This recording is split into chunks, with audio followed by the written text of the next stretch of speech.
नमस्कार, मैं हूं सिकता देव। राजा रघुवंशी मर्डर मामले में पुलिस ने बड़ा खुलासा किया है। जिस नए किरदार संजय वर्मा का नाम सामने आ रहा था वो कोई और नहीं बल्कि खुद राज कुशवाहा ही है। शादी से पहले सोनम लगातार संजय वर्मा से फोन पर बात कर रही थी। सामने आया कि संजय वर्मा सोनम के बीच 100 बार से ज्यादा बातचीत हुई थी। शादी के बाद ये कॉल जारी रही। सवाल लगातार बना हुआ था कि ये संजय वर्मा कौन है। मेघालय पुलिस ने भी मामले की जांच में सोनम के परिवार वालों से पूछताछ की और फिर राज खुला कि सोनम रघुवंशी जिस संजय वर्मा से फोन पर बात कर रही थी वो कोई और नहीं, उसका प्रेमी राज कुशवाहा ही था। पूछताछ में सोनम ने संजय वर्मा से जुड़े राज उगले हैं और पुलिस ने इस केस में एक और बड़ा खुलासा किया है। पुलिस सूत्रों के मुताबिक पहले भी 3 बार राजा को मारने की कोशिश हुई थी। जानकारी के मुताबिक राजा को मारने की गुवाहाटी, नाइग्रियांट और वेस्डाडोंग फॉल्स के पास भी हुई थी। हत्या की तीनों कोशिश सफल नहीं हो पाई, लेकिन 23 तारीख को हत्यारे अपने मकसद में कामयाब हो गए। वहीं इंदौर में मेघालय एसआईटी की टीम पूछताछ और तलाशी में जुटी हुई है।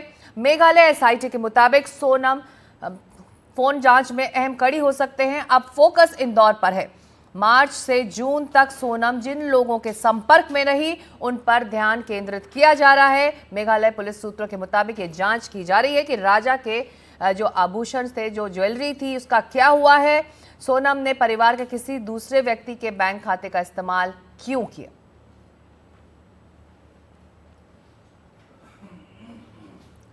तो ये बात अब खुल चुकी है। पुलिस ने ये जानकारी दी है कि जिस संजय वर्मा नाम के व्यक्ति पर सस्पेंस बना हुआ था कि आखिर वो कौन था और सोनम रघुवंशी संजय वर्मा नाम के शख्स से बात क्यों कर रही थी, तो अब पता चला है कि संजय वर्मा जो है वो उसका प्रेमी राज कुशवाहा ही है, जो आरोपी है सोनम के साथ इस हत्याकांड में। इस बीच राजा रघुवंशी का एक और वीडियो सामने आया। वीडियो तब का है जब राजा इंदौर के अपने घर से निकला था। सीसीटीवी फुटेज में राजा के हाथ में वही सफेद रंग का बैग दिखाई दे रहा था जो कि शिलोंग लेकर वो गया।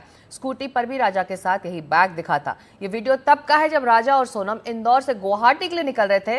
राजा अपने घर से सीधे एयरपोर्ट पहुंचा था, जबकि सोनम अपने घर से यानी कि अपने मायके से एयरपोर्ट पहुंची थी।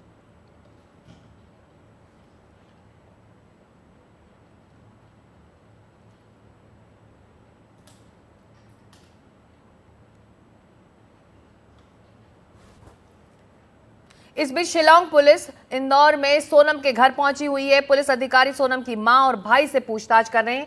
यही पुलिस अधिकारी कल राजा रघुवंशी के घर भी गए थे। तो शिलोंग से लेकर इंदौर तक पूछताछ और जांच जारी है। कड़ियां जोड़ी जा रही हैं। इस हत्याकांड में कितने लोग हो सकते हैं ये भी अब तलाशा जा रहा है।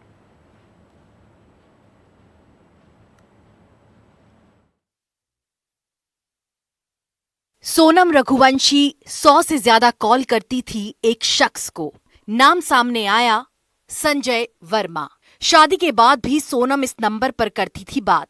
पुलिस ने जांच में सीडीआर से पता लगाया कि ये नंबर किसका है। जांच में पता लगा कि ये नंबर राज कुशवाहा का ही था। 5 आरोपियों को अदालत में पेश किया गया। इससे लेकर ज्यादा अपडेट के लिए चलते हैं सीधे हमारे सहयोगी रतनदीप चौधरी जो शिलांग से जुड़ रहे हैं और तनुश्री देसाई जो इंदौर में हैं।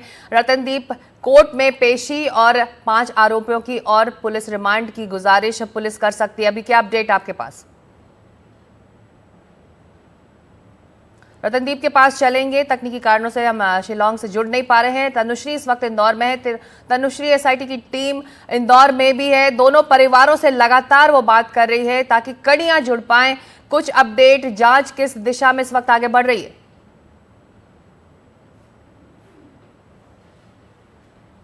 एसआईटी की टीम पहुंची थी और उन्होंने वहां पे जो 2 घंटे लंबी उनकी जांच जारी है, पूछताछ वहां पे की गई थी। पूछताछ में गोविंद जो सोनम के भाई हैं वो भी वहाँ पे मौजूद थे। एसआईटी की टीम के साथ वो गोविंद ही थे जो एसआईटी की टीम को सोनम के घर पे लेके पहुंचे थे। तकरीबन 2 घंटे लंबी जो है पूछताछ चली है, जिसमें सोनम का रूम खंगाला गया है, सोनम का सामान देखा गया है, वही सोनम के बर्ताव और जो जितने भी सवाल सामने आ रहे थे। सबसे पहले तो जो राजा के परिवार वाले हैं वो तंत्र विद्या के ऊपर भी सवाल उठा रहे थे। वो और सोनम के परिवार वाले जो है एक बात सामने आई थी जिसमें सोनम के परिवार वाले शादी में जल्दबाजी कर रहे थे। वो चाहते थे कि सोनम और राजा की शादी जल्द से जल्द हो जाए। इसीलिए एसआईटी टीम पहुंची थी और कई तमाम मुद्दों पर उन्होंने जो है पूछताछ की है, लगातार जानकारी जुटाने का प्रयास उनके द्वारा किया गया है। हालांकि जब उनसे पूछा गया, उनसे बात करने का हमने प्रयास किया मीडिया ने, तब उन्होंने बोला कि जो शिलोंग की जो प्रेस कॉन्फ्रेंस होगी उसमें आगे की जानकारी दी जाएगी। वहीं इसके पहले राजा के घर पर भी एसआईटी टीम पहुंची थी, जहां पर उन्होंने राजा की माता और उनके दोनों बड़े भाइयों से बातचीत की है और सोनम के बर्ताव और वो कितने देर तक अपना फोन इस्तेमाल करती थी, घर में उनका मिलना जुलना कैसा रहता था, इन सभी जानकारियों पर बातचीत हुई है। जी, अब शिलोंग चलते हैं रतनदीप चौधरी के पास। अब पुलिस को पेश करना था सभी आरोपियों को रतनदीप, और ज्यादा पुलिस रिमांड और ज्यादा दिनों के लिए पुलिस उन्हें अपनी कस्टडी में लेना चाहती थी। क्या हुआ है, अदालत से क्या अपडेट इस वक्त? देखिए, इस वक्त सोनम रघुवंशी, राज कुशवाहा और बाकी जो 3 आरोपी हैं उनको किसी भी वक्त ये जो शिलोंग का सेशन जज कोर्ट है जिसके बाहर से मैं अभी रिपोर्ट कर रहा हूँ यहाँ पे लाएंगे।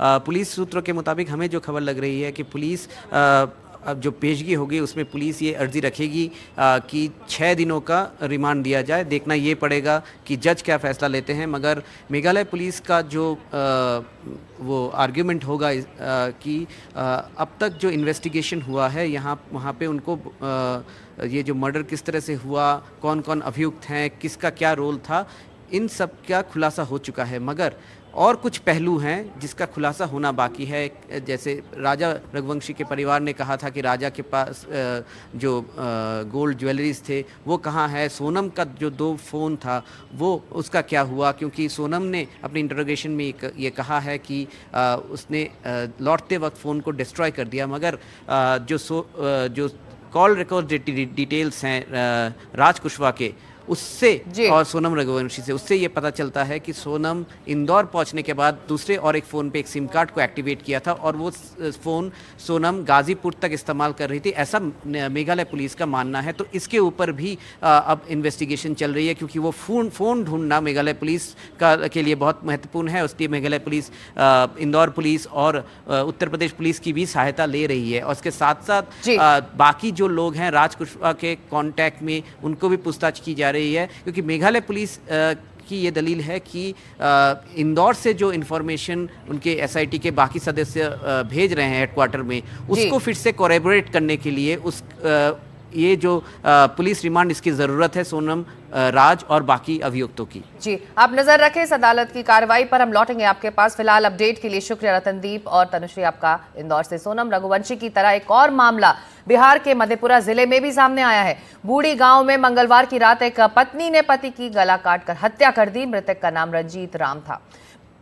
मृतक की मां किरण देवी ने बताया कि जब वो खेत से वापस लौटी तो पता चला कि बेटे और बहू के बीच किसी बात को लेकर झगड़ा हुआ था। रात में करीब 2 बजे पत्नी घर में जोर जोर से रोने लगी तो नींद खुली। अंदर जाकर देखा तो बेटी साड़ी के फंदे से लटका हुआ था। किरण देवी का आरोप है कि बहू सविता देवी ने ही बेटे की हत्या कर दी। मृतक के परिजनों का आरोप है कि बहू सविता का किसी के साथ प्रेम प्रसंग था। पुलिस जांच पड़ताल में जुटी है। महिला को पूछताछ के लिए हिरासत में ले लिया गया है। तो एक और मामला बिहार के मधेपुरा से सामने आया, जिसमें एक पत्नी पर आरोप है कि उसने अपने पति की हत्या कर दी। अब पत्नी को पुलिस ने गिरफ्तार किया है। जांच में जुट गई है पुलिस की आखिर ये मामला क्या है। परिवार वालों का कहना है कि किसी के साथ पत्नी का एक रिश्ता था जिसकी वजह से ये नौबत आई है। लेकिन पूरी जानकारी हमारे सहयोगी शिवम से लेते हैं। शिवम इस वक्त हमारे साथ सीधे जुड़ रहे हैं। शिवम, ये पूरा मामला है क्या कह रहे हैं इस वक्त दोनों परिवार? जी, मैं आपको बता दूं कि बिहार के मधेपुरा ज़िले से एक बार फिर से ये खबर सामने निकल कर आई है। जिस तरह से सोनम रघुवंशी ने अपने पति की हत्या की थी, उसी तरह से मधेपुरा से भी एक खबर सामने निकल कर आई है, जहां पर अब पति की हत्या पत्नी ने कर दी और यह आरोप उसके ससुराल वाले ही ने लगाया है और ससुर ने ही, उसकी माफ़ कीजिएगा, सास ने ही लगाया है कि गला रेत कर उसकी हत्या कर दी गई। और पुलिस इस मामले पे पूरे तरीके से छानबीन कर रही है। उस महिला को अभी हिरासत में ले लिया गया है। वहाँ से साड़ी और एक मोबाइल भी बरामद किया गया है, जिस आधार पर पुलिस अभी छानबीन कर रही है। पर मामला यह है कि जिस तरह से सोनम रघुवंशी ने अपने पति की हत्या की थी हनीमून के दौरान, उसी तरह से मधेपुरा से भी एक घटना सामने निकल कर आई जहां पर पति की हत्या पत्नी ने कर दी, गला रेतकर और उसे फिर फंदे से लटका दिया, यानी कि कहीं ना कहीं कहे तो फांसी के तरह उसे लटकाया गया कि कहीं ना जो आरोप है वो मेरे ऊपर नहीं आए। पर उसकी महिला की सास ने यह आरोप लगाया है कि मेरे बेटे की हत्या जो है वो मेरे बहू ने ही की है, जिसके बाद पूरे मामले पर पुलिस छानबीन कर रही है। जी शुक्रिया अपडेट के लिए, लौटेंगे आपके पास फिलहाल, शुक्रिया। और अब बात उत्तर प्रदेश की। उत्तर प्रदेश पुलिस की साख पर सीधा हमला हुआ है। दो खबरें आपको दिखा रहे हैं, एक गाजियाबाद से तो दूसरी आजमगढ़ से। गाजियाबाद में एक शख्स की थाने के बाहर गोली मारकर हत्या कर दी गई। आरोपियों ने जिस शख्स की गोली मारकर हत्या की है वो झगड़े के बाद रिपोर्ट दर्ज कराने के लिए थाने जा रहा था। इसके बाद मामले में कार्रवाई हुई और एसएचओ, सब इंस्पेक्टर और दरोगा को सस्पेंड कर दिया गया। दूसरा मामला आजमगढ़ का है, जहां थाना प्रभारी की पिटाई का वीडियो वायरल हो रहा है। थाना प्रभारी राजीव कुमार सिंह की ग्रामीणों ने बेरहमी से पिटाई की है। वीडियो में लोग उन्हें खेत में गिराकर लाठी डंडों से पीटते नजर आ रहे हैं। पुलिस ने इस मामले में 54 लोगों के खिलाफ मामला दर्ज कर 17 आरोपियों को गिरफ्तार कर लिया है। साथ ही 40 दूसरे लोगों को हिरासत में लेकर पूछताछ की जा रही है। गाजियाबाद में जो हुआ है उस बारे में जानकारी दे रहे हमारे सहयोगी अश्विनी। उत्तर प्रदेश में अपराधियों के हौसले इतने बुलंद हैं कि वो थाने के सामने खुलेआम गोलीबारी हुई और उस गोलीबारी में एक व्यक्ति की मौत हो गई। जी हाँ, हम बात कर रहे हैं गाज़ियाबाद के मुरादनगर थाने की। आप मेरे पीछे जो देख रहे हैं वो मुरादनगर थाना है गाज़ियाबाद का।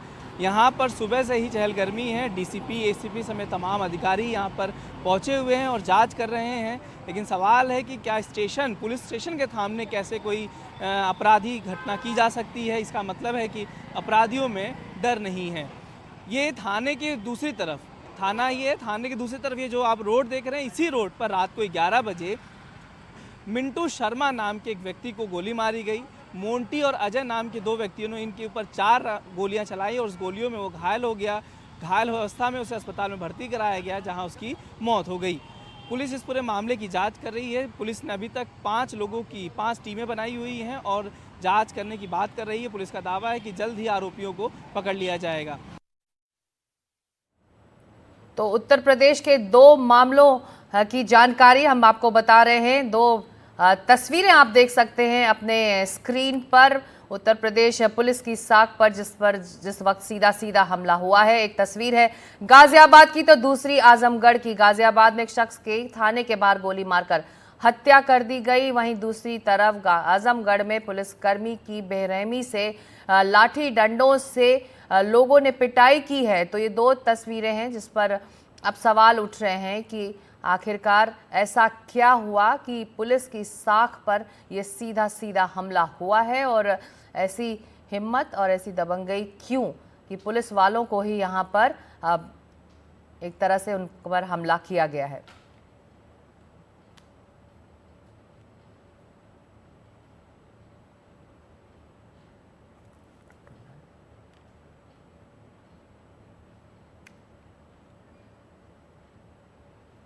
और अब खबर बेंगलुरु की, जिसके चिन्ना स्वामी स्टेडियम के बाहर जानलेवा भगदड़ के बाद कर्नाटक सरकार क्राउड मैनेजमेंट को लेकर नया कानून लाने जा रही है। हादसे के 3 हफ्ते बाद कर्नाटक की कैबिनेट ने नए बिल के प्रस्ताव को मंजूरी दी है। कर्नाटक क्राउड मैनेजमेंट बिल 2025 को कैबिनेट की हरी झंडी मिल गई है। कानून के उल्लंघन पर 3 साल की जेल और 5,000 रुपए जुर्माने का प्रावधान है। और हमारे सहयोगी निहाल किदवई इस वक्त हमारे साथ जुड़ेंगे। तो इस वक्त की ये बड़ी खबर है, चिन्ना स्वामी स्टेडियम के बाहर जानलेवा भगदड़ के बाद कर्नाटक सरकार का बड़ा फैसला। क्राउड मैनेजमेंट को लेकर एक नया कानून अब राज्य में आ रहा है और हादसे के 3 हफ्ते बाद कर्नाटक की कैबिनेट ने इस नए बिल के प्रस्ताव को मंजूरी दी है। कर्नाटक क्राउड मैनेजमेंट बिल 2025 को हरी झंडी मिली है। कानून के उल्लंघन पर 3 साल की जेल और 5,000 रुपए जुर्माने का प्रावधान रखा है सरकार ने। तो ये बड़ा कदम है। और निहाल इस वक्त हमारे साथ है, चलते सीधे बेंगलुरु निहाल के पास। निहाल, क्राउड मैनेजमेंट को लेकर बड़ा फैसला, लेकिन कई जान जा चुकी है, लेकिन फिलहाल अब आगे ऐसा ना हो तो ये कार्रवाई अब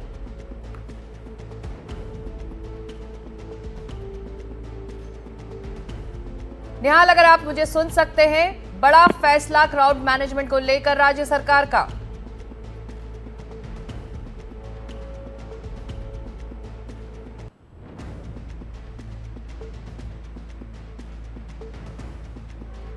तो कर्नाटक कैबिनेट ने नए बिल के प्रस्ताव को मंजूरी दी है। क्राउड मैनेजमेंट पर नया बिल अब कर्नाटक में आएगा। 3 हफ्ते पहले ही एक बड़ा हादसा चिन्नास्वामी स्टेडियम में हुआ था। उसके बाहर भगदड़ मची थी, जिसमें कई लोगों की जान चली गई थी और एक तरह से एक बड़ा हादसा, इतना बड़ा हादसा कि कई लोगों की जान गई। कर्नाटक कैबिनेट ने अब बिल के प्रस्ताव को मंजूरी दी है। कर्नाटक में अब क्राउड मैनेजमेंट बिल को प्रस्ताव मिल गया। अब ये नया कानून बनेगा। निहाल इस वक्त हमारे साथ हैं। निहाल, इस नए बिल के बारे में भी और क्या जानकारी? देखिए, सरकार की काफी किरकिरी हुई थी। जिस तरह से 11 लोगों की जान गई और साफ तौर पर सरकार और पुलिस दोनों की लापरवाही दिख रही थी, और ऐसे में सरकार ने अपने फेस सेविंग के लिए इस बिल को आगे बढ़ाया है। हालांकि इससे बहुत मदद मिलेगी क्राउड मैनेजमेंट में, इसमें कहीं कोई दो राय नहीं है। तो ये अभी इसका प्रस्ताव कैबिनेट में इस पर चर्चा हुई है। अब इसके बाद इसको ड्राफ्ट किया जाएगा। ड्राफ्ट करने के बाद अगर कैबिनेट इसको मंजूरी देता है तो फिर एक बिल के तौर पर इसको पेश किया जाएगा। इसके अंदर बहुत साफ है कि अगर क्राउड मैनेजमेंट के लिए जो दिशा निर्देश तय किए जाएंगे उसका किसी भी तरह का उल्लंघन होता है तो न सिर्फ जुर्माना होगा बल्कि जेल की सजा भी होगी। तो ऐसे में अब देखना है कि कितनी जल्दी सरकार इसको बिल के तौर पर लाती है, और विधानसभा का जो अगला सेशन है उसमें क्या ये बिल रखा जा पाएगा या नहीं, ये एक बड़ा सवाल है। क्योंकि निश्चित तौर पर इस बार जिस तरह से भगदड़ मची थी चिन्नास्वामी स्टेडियम के बाहर और जिस तरह से लोगों की जान गई, उसमें सरकार और पुलिस दोनों की लापरवाही सामने आई थी। सरकार की काफी किरकिरी हुई, कई अधिकारी सस्पेंड किए गए, 3 जांच हो रही है इसमें, और हर रोज कुछ न कुछ डेवलपमेंट होता है। आज भी डीके शिवकुमार जो राज्य के उप मुख्यमंत्री हैं, उनके खिलाफ भी शिकायत सीजे अब्राहम नाम के एक जाने माने आरटीआई एक्टिविस्ट ने करवाया है। तो सरकार को फेस सेविंग के लिए कुछ ऐसे कदम उठाने जरूरी थे, सरकार ने उठाए हैं। लेकिन अगर ये कानून बन जाता है तो निश्चित तौर पर इससे भविष्य में ऐसी घटनाओं को रोकने में मदद मिलेगी। बिल्कुल बिल्कुल, भविष्य के लिए बहुत बड़ा सबक भी है। शुक्रिया इस अपडेट के लिए। तो नया कानून क्राउड मैनेजमेंट को लेकर राज्य सरकार बेंगलुरु में इसको हरी झंडी मिल गई है। कर्नाटक में अब ये नया कानून लागू होगा। बढ़ते हैं आगे अगली खबर की तरफ। तेज प्रताप यादव का बड़ा बयान आया है। सोशल मीडिया प्लेटफॉर्म एक्स पर उन्होंने लिखा है, शुरुआत तुमने की, अंत मैं करूंगा। मेरी खामोशी को मेरी कमजोरी मत समझना। मेरी भूमिका सुप्रीम कोर्ट और जनता तय करेगी। तो ये ट्वीट किया है उन्होंने, तेज प्रताप यादव ने। मेरी खामोशी को मेरी कमजोरी समझने की भूल करने वाले, ये मत समझना कि मुझे तुम्हारी साजिशों का पता नहीं। शुरुआत तुमने किया है, अंत मैं करूंगा। झूठ और फरेब के बनाए इस चक्रव्यूह को तोड़ने जा रहा हूं। तैयार रहना, सच सामने आने वाला है। मेरी भूमिका मेरी प्यारी जनता और माननीय सर्वोच्च न्यायालय तय करेगा, कोई दल या परिवार नहीं।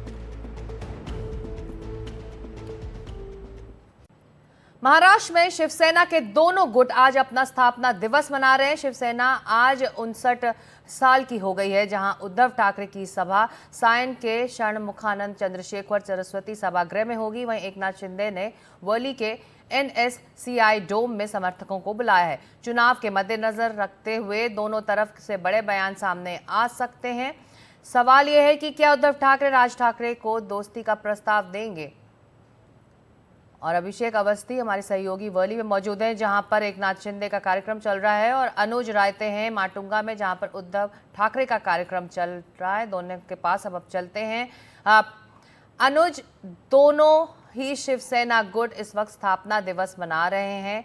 अब सबसे पहला सवाल तो ये कि कौन ज्यादा भीड़ इस वक्त इकट्ठा कर पाया है स्थापना दिवस समारोह के लिए। ये जो स्थापना दिन का जो समारोह है उसकी शुरुआत हालांकि 5 बजे बताई गई थी, बट हम एक्सपेक्ट करें कि 6 से 7 बजे तक ये दोनों कार्यक्रम शुरू हो जाएंगे, खास करके उद्धव साहब ठाकरे के गुट का कार्यक्रम। और अगर भीड़ की बात हो तो भीड़ इकट्ठा करने में शिंदे सेना पिछले 1-2 सालों में कम से कम हमेशा थोड़ी आगे रही है। फिर चाहे वो जगह का सिलेक्शन हो या जितने बड़े जगह में आप महाराष्ट्र के दूर दूर के हिस्सों से लोगों को एक साथ ला सकते हो उसके बारे में सवाल हो। बट अगर मुंबई में ट्रैक रिकॉर्ड की बात करें तो पिछले दोनों इंपॉर्टेंट इलेक्शंस में, फिर चाहे वो लोकसभा का इलेक्शन हो या फिर वो विधानसभा का इलेक्शन हो, इन दोनों इलेक्शंस में ठाकरे की शिवसेना ने अपना कदम थोड़ा आगे रखा है शिंदे सेना से। हालांकि शिंदे सेना को पूरे महाराष्ट्र भर में थोड़ा ज़्यादा अच्छा प्रतिसाद मिला है अपने खुद के पार्टी के लिए, बट खास करके अगर हम लोग मुंबई की बात करें तो बस मुंबई में ठाकरे सेना थोड़ी ज़्यादा अग्रेसर नजर आई है। बट पिछले 5-6 महीनों में बहुत चीज़ें बदली। विधानसभा रिजल्ट्स के बाद हमने देखा है कि बहुत ज़्यादा हद तक जो फॉर्मर कॉर्पोरेटर्स ठाकरे सेना के वो छोड़ के शिंदे सेना ज्वाइन कर लिए है। और अभी ये पूरे एमएनएस और ठाकरे के यूनियन की डिबेट में भी ठाकरे सेना को जिस तरीके का प्रतिसाद एमएनएस से एक्सपेक्टेड है और या था, वैसा मिलते हुए अब तक तो कम से कम नजर नहीं आया है। तो क्या इन चीज़ों को लेके उद्धव ठाकरे अपनी सैनिकों को एड्रेस करेंगे, वो एक देखने वाली चीज़ रहेगी। और क्योंकि अभी मॉनसून सेशन भी महाराष्ट्र असेंबली का स्टार्ट होगा और उसी के बाद सिविक पोल्स की तैयारी भी महाराष्ट्र भर में शुरू हो जाएगी, उसके बारे में भी उद्धव ठाकरे क्या बोलते हैं उसके ऊपर भी सबकी नजरें होंगी। बिल्कुल, कौन क्या बोलेगा और किस तरह का संदेश अपने अपने मंचों से देगा, इस पर सबकी नजरें हैं। अभिषेक, उद्धव ठाकरे और राज ठाकरे की दोस्ती या फिर राज ठाकरे के लिए इस मंच से कुछ प्रस्ताव जा सकता है? जाहिर तौर पर देखिए, जिस तरीके से कल हमने जो खबर ब्रेक की थी कि जिस तरीके से नगर सेवकों के साथ बैठक करने के बाद नगर सेवकों की सहमति ली गई कि क्या हमें गठबंधन करना चाहिए, तो उन्होंने साफ तौर पर कहा कि जिस तरीके का वातावरण अभी चल रहा है उसमें ज़रूर हमें आगे बढ़ना चाहिए। और उन्होंने साफ तौर पे कहा किस पार्टी के साथ मुझे आगे बढ़ना है ये मैं आपके समक्ष और आपकी राय लेकर ही आगे बढ़ूंगा। इतनी बड़ी कल मीटिंग हुई है और उसके बाद आज का दिन बहुत महत्वपूर्ण होता है। और एक चीज़ और बता दूं कि राज ठाकरे जो है इस वक्त मतलब जिस तरीके से आप देखेंगे बीजेपी और कहीं ना कहीं एकनाथ शिंदे भी कहीं न कहीं उनके साथ गठबंधन करने के लिए अग्रेसर दिख रहे हैं। और ऐसे में जब उद्धव ठाकरे की तरफ से प्रस्ताव जाएगा तो उनके पास ऑप्शन तमाम है। और जिस तरीके से आने वाले चुनाव है उसके चलते वो किसके पास जाते हैं वो बहुत महत्वपूर्ण होगा। और साथ ही साथ जिस तरीके की राजनीति हो रही है, जैसे अभी हमने कल जिस तरीके से रिपोर्ट किया था, एक तरीके से फिर हिंदी अनिवार्यता को लेकर के जो बवाल उठा था, उसके बाद सरकार ने दूसरा जीआर लाया, फिर भी राज ठाकरे अपने एक वो मुद्दा लेकर आगे बढ़ रहे हैं। उनके लोग आगे जा रहे हैं, प्राध्यापकों को लेटर दे रहे हैं, कॉपियाँ जलाई जा रही है। तो एक तरीके से जो मराठी समीकरण एक आने का मुद्दा है उसको देखते हुए कहीं ना कहीं दोनों भाई के बीच में नज़दीकी बढ़ती नज़र आ रही है। तो आज बहुत महत्वपूर्ण होगा कि उस हिंदी शक्ति को लेकर किस तरीके का बयान आता है उद्धव ठाकरे की तरफ से, एक, और दूसरा क्या जाहिर तौर पर वो प्रस्ताव इस सभा से देते हैं और उसको क्या राज ठाकरे स्वीकार करते हैं। तो इस पे नज़र बनी हुई रहेगी। और वहीं एकनाथ शिंदे की अगर बात करें तो कहीं ना कहीं उद्धव ठाकरे के खेमे में सेंध लगा चुके हैं। वो 50% से ज़्यादा नगर सेवक अपने खेमे में कर चुके हैं और लगातार पक्ष प्रवेश चलता आ रहा है। उससे समझ सकते हैं आप कि आने वाले बीएमसी चुनाव कितने महत्वपूर्ण है दोनों के लिए। दोनों जो धड़े हैं शिवसेना के और साथ ही साथ बीजेपी भी एमएनएस राज ठाकरे की पार्टी पर नजर बनाए हुए। तो आने वाला वक्त ही बता पाएगा कि इसमें कितने राजनीतिक समीकरण बदलते हैं। बिल्कुल, बहुत इंटरेस्टिंग भी होगा कि इन मंचों से, दोनों ही मंचों से किस तरह का राजनीतिक संदेश वो अपने लोगों को और एक दूसरे को पहुंचाते भी हैं। आप दोनों नजर रखिएगा, लौटेंगे आपके पास। फिलहाल शुक्रिया। और खबर अब उत्तर प्रदेश की। उत्तर प्रदेश में सरकारी स्कूलों की संख्या घटेगी, 5000 से ज़्यादा स्कूल बंद हो सकते हैं। सरकार की तरफ से ये फैसला लिया गया है कि 50 से कम छात्र वाले स्कूलों का विलय हो जाएगा। ये विलय आसपास के किसी स्कूल के साथ होगा। क्लास 8 तक के सरकारी स्कूलों के लिए आदेश दिए गए हैं। सरकार का कहना है कि पढ़ाई की गुणवत्ता बेहतर करने के लिए कदम उठाया गया। वहीं शिक्षक संगठनों ने इसे लेकर विरोध जताया है। उनके कहना है कि शिक्षा के अधिकार कानून का उल्लंघन है, बच्चों के भविष्य के साथ ये अन्याय है।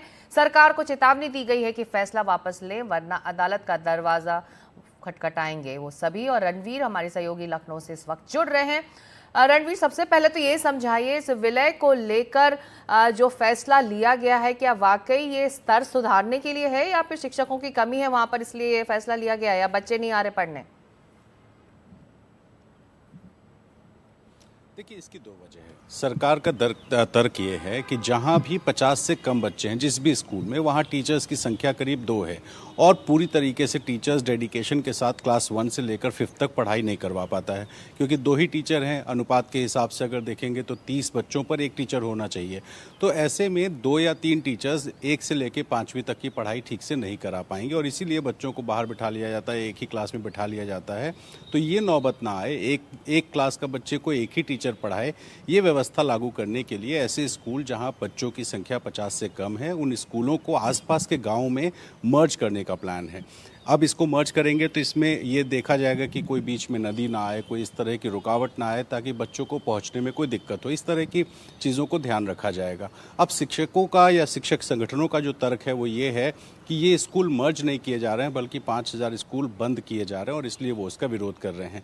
तर्क ये भी है कि जब स्कूल मर्ज हो जाएंगे और शिक्षकों को ट्रांसफ़र करके आसपास के स्कूलों में शिफ्ट कर दिया जाएगा, तो उससे जो टीचर्स के हायरिंग का काम है, यानी उत्तर प्रदेश में जो वेकेंट सीटें हैं टीचर्स की, उसको भरा नहीं जाएगा और जो भी ऐसे बीएड, बीटीसी या डीएलएड वगैरह किए हुए बच्चे हैं, उनको सरकारी नौकरी मिलने में दिक्कत होगी। तो एक तरफ वो छात्र जिन्होंने बीटीसी, बीएड या डीएलएड इस उम्मीद में किया था कि उन्हें टीचर्स की नौकरी स्कूलों में मिल जाएगी, या तो प्राइमरी स्कूल में या पोस्ट प्राइमरी में, यानी कि क्लास 8 तक के जो स्कूल्स होते हैं उसमें, तो उन बच्चों को नौकरी नहीं मिलेगी, टीचर्स का ये कहना है, और स्कूल मर्ज करने से दिक्कतें बढ़ेंगी। सरकार का तर्क ये है कि अगर स्कूल मर्ज होते हैं तो एक क्लास पे एक टीचर पढ़ा सकेगा, और इस तरह की व्यवस्था सिर्फ उन स्कूलों के लिए जहाँ पे संख्या बहुत कम है, 50 से कम है। तो या तो जो टीचर्स हैं वो संख्या अपनी बच्चों की बढ़ाएं स्कूलों की, और या तो फिर वो मर्ज करने को तैयार रहें। तो रणवीर, कुछ अंदाजा 5,000 स्कूल पर असर पड़ेगा इस फैसले का। रणवीर,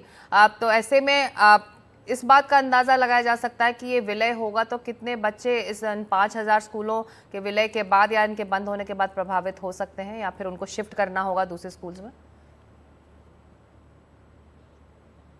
देखिए, उत्तर प्रदेश में लगभग 1.5 करोड़, प्रिसाइजली कहूँ तो 1,49,00,000 बच्चे हैं जो कि क्लास 1 से लेकर 8वीं तक में सरकारी स्कूलों में पढ़ते हैं। स्कूलों की बात करें तो 80,000 के आसपास, करीब 83,000 प्राइमरी स्कूल हैं जो कि 1 से 5 तक चलते हैं, और लगभग 40,000 के आसपास ऐसे स्कूल हैं जो 6ठी से लेकर 8वीं तक चलते हैं। तो अगर 5,000 स्कूलों को अगर ख़त्म किया जाता है, जैसे लखनऊ में लगभग 450 इसके आसपास स्कूल हैं, तो वो जो बच्चे हैं वो 50 के आसपास की संख्या होगी। तो अगर 5,000 होते हैं तो उसके हिसाब से आप माइनस कर दें, एवरेज अगर 50 का लगा करके, तो ये आंकड़ा बैठेगा। लेकिन अभी चूंकि बीएसएस से अपने ज़िलों में सारे स्कूलों का आंकड़ा मंगाया गया है, जहां भी संख्या कितनी है और जहां भी 50 से कम की संख्या होगी, उन स्कूलों को अगल बगल के स्कूलों में जोग्राफिकल कंडीशन के हिसाब से मर्ज करने का काम होगा। तो ये चूंकि एक दिन का काम नहीं है, इसमें टाइम लगेगा, लेकिन इसी वजह से शिक्षक संगठन सामने आए हैं और खुल करके वो विरोध कर रहे हैं, और दूसरी तरफ वो छात्र भी विरोध कर रहे हैं जो नौकरी की मांग कर रहे हैं। और अभी हाल फिलहाल में उत्तर प्रदेश सरकार में ट्वीट करके गलती से 63,000 शिक्षकों की भर्ती की बात सामने आई थी, हालांकि ट्वीट डिलीट हो गया था, उसकी वजह से ये मुद्दा और ज़्यादा बढ़ता हुआ दिखाई दे रहा है। शुक्रिया सारी जानकारी के लिए आपका, रणवीर, लखनऊ से। और अब खबर राजस्थान की, जहां के 1100 अंग्रेजी मीडियम स्कूल बंद होने के कगार पर हैं। सरकारी इंग्लिश मीडियम स्कूलों में इस बार एडमिशन के लिए एक भी आवेदन नहीं आया। ग्रामीण इलाकों के ज्यादातर स्कूलों में 90% सीटें खाली हैं। इस बीच राजस्थान के शिक्षा मंत्री मदन दिलावर के बयान के बाद अंग्रेजी मीडियम स्कूलों के भविष्य को लेकर सवाल खड़े हो गए हैं। उन्होंने कहा कि जब बच्चे ही नहीं आएंगे तो सरकार क्या करेगी। कई स्कूलों में एक भी छात्र नहीं आ रहा और ऐसे में सरकार के पास दूसरा कोई रास्ता नहीं है। बच्चे ही नहीं आएंगे तो सरकारें क्या करेंगी। ये कांग्रेस तो हर बात में हल्ला करती है। 386 हमारे ऐसे प्राथमिक विद्यालय थे जिसमें एक भी बच्चा नहीं था। उसको भी हमने ये कहा कि मर्ज कर रहे हैं। मर्ज इसलिए किया है ताकि उसकी संपत्ति खुर्द-बुर्द नहीं हो, नज़दीक का विद्यालय उसका संरक्षण करता हो जाए। उसमें भी हल्ला किया। तो कांग्रेस तो सब अच्छे काम में हल्ला करेगी। ये तो भारत जो कश्मीर में धारा 370 हटाई उसका विरोध किया इन्होंने। भगवान राम का मंदिर अयोध्या में बना उसका विरोध किया इन्होंने। ये तो अभी जब हेयर स्ट्राइक हुई थी, उसका सर्जिकल स्ट्राइक हुई, उसके भी सबूत मांग रहे थे। तो ये निकम्मे लोग हैं। अब सवाल ये है कि आखिर अंग्रेजी मीडियम स्कूलों में अभिभावक अपने बच्चों का दाखिला क्यों नहीं करवाना चाह रहे हैं। देखिए ये रिपोर्ट।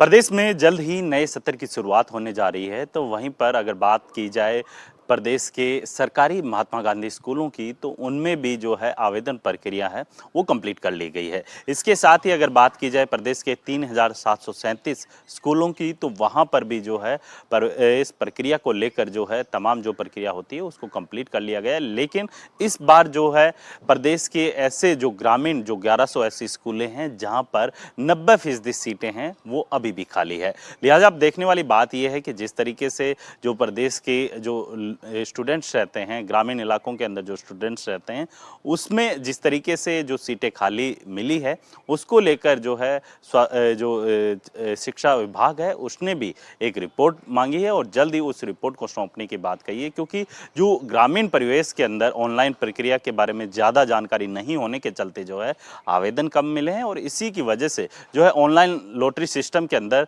लगभग 50,000 के करीब ही जो है आवेदन प्राप्त हुए हैं। इसके साथ ही इससे पूर्व के अंदर भी लगभग प्रदेश की 800 ऐसी स्कूलें थी जिनको फिर से जो कह सकते हैं कि जीवन दान दिया गया था। लेकिन अब एक बार फिर से जो 1100 जो स्कूलें हैं जो ग्रामीण क्षेत्र के अंदर आती हैं उनको लेकर भी अब जो है संशय बना हुआ है कि सरकार इन स्कूलों को लेकर क्या डिसीजन लेती है, किस तरीके के से जो है एडमिशन संख्या है वो बढ़ाती है, वो देखने वाली बात होगी। हालांकि अभी आप अगर मेरे पीछे देखेंगे तो ये महात्मा गांधी गवर्नमेंट स्कूल है, इंग्लिश मीडियम स्कूल है मानसरोवर के अंदर, और यहाँ पर जो है अभी हालांकि छुट्टियाँ चल रही है स्कूलों की। और इसके साथ ही अगर बात की जाए इन स्कूलों के अंदर एडमिशन की प्रक्रिया की, तो लगभग जो कह सकते हैं कि 5 लाख के करीब कुल पूरे प्रदेश के अंदर सीटें हैं और उनमें से जो कह सकते हैं कि 50,000 ही सीटों के लिए जो है आवेदन आया है और इसके साथ ही जो 90% सीटें होती हैं वो तकरीबन खाली पड़ी है। और उसी को लेकर जो है यहाँ पर शिक्षा विभाग ने एक रिपोर्ट मांगी और उस रिपोर्ट के आधार पे जो है आगे की प्रक्रिया है उन स्कूलों को लेकर की जाएगी कि इन स्कूलों को कंटिन्यू रखा जाएगा या नहीं, ये जो है देखने वाली बात होगी। जयपुर से कैमरामैन जसराज के साथ वीरेंद्र सिंह शेखावत, NDTV।